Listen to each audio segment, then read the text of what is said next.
Hoje eu vou apresentar a história da educação na Roma Antiga. No ano de 753 a.C., foi fundada a cidade de Roma. Na cidade havia a divisão de classes, que era patrícios, que tinham aristocracia de nascimento, e os plebeus. Com a queda do último rei etrusco, teve início a república, que representava o direito dos patrícios, que eram os únicos que tinham cargos políticos na época. Mas aí também deu oportunidade à plebe, que aí com a sua dedicação no trabalho do comércio, né, eles poderiam ser ricos, enricar e ter uma posição melhor dentro da sociedade. E a partir daí, esses plebeus começaram a reivindicar, né, cobrar igualdade de direitos políticos e civis. Com o estímulo, as relações comerciais nascem.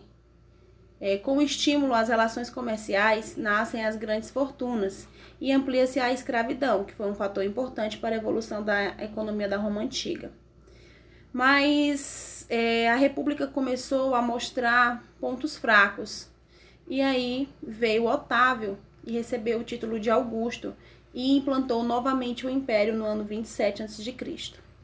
O ano Augusto ficou conhecido pelo grande desenvolvimento cultural e urbano. Houve um incentivo às artes e escritores como Virgílio Horácio, Ovídio e Tito Livio sofreram influências helenísticas. E no século II d.C., deu-se início já à decadência desse império novamente. Nós tivemos aí 3 fases na educação romana, né? Que foi a primeira, a educação latina original, de natureza patriarcal. Segunda, a influência do helenismo, criticada pelos defensores da tradição.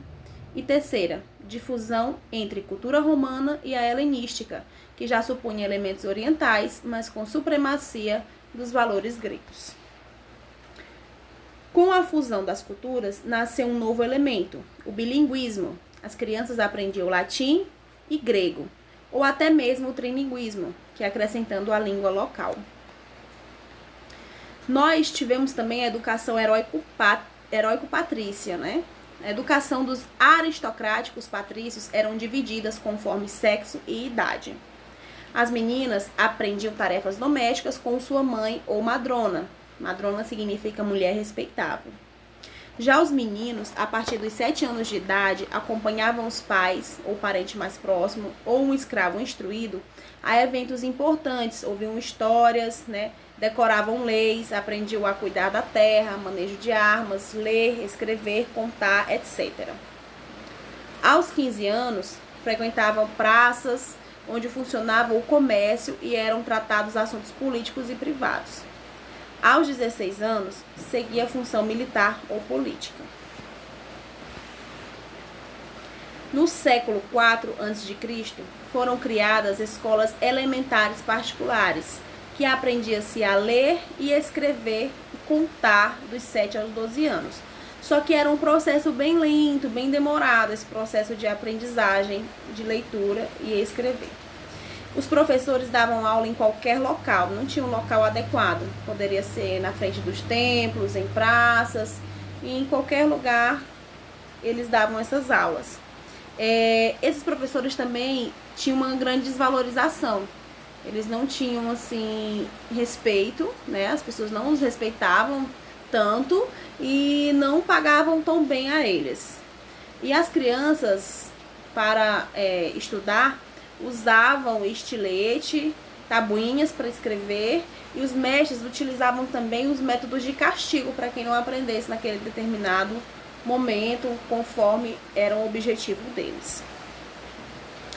E aí tinha dos 12 aos 16 anos, os jovens tinham contato com a gramática, né?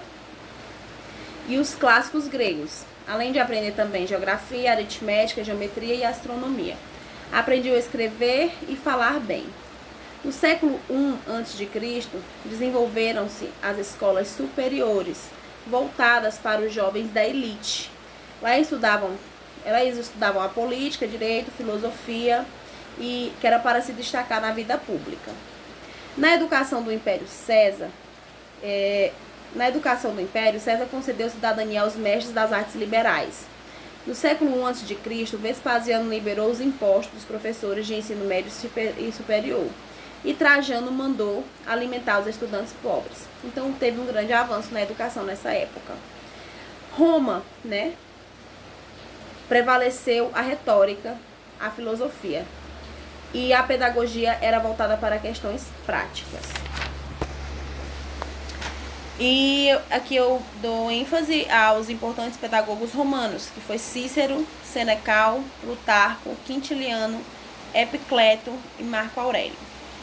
Bom, eu peço desculpa aos alguns erros de digitação que eu percebi agora. E espero que tenha ficado claro e objetivo o meu slide.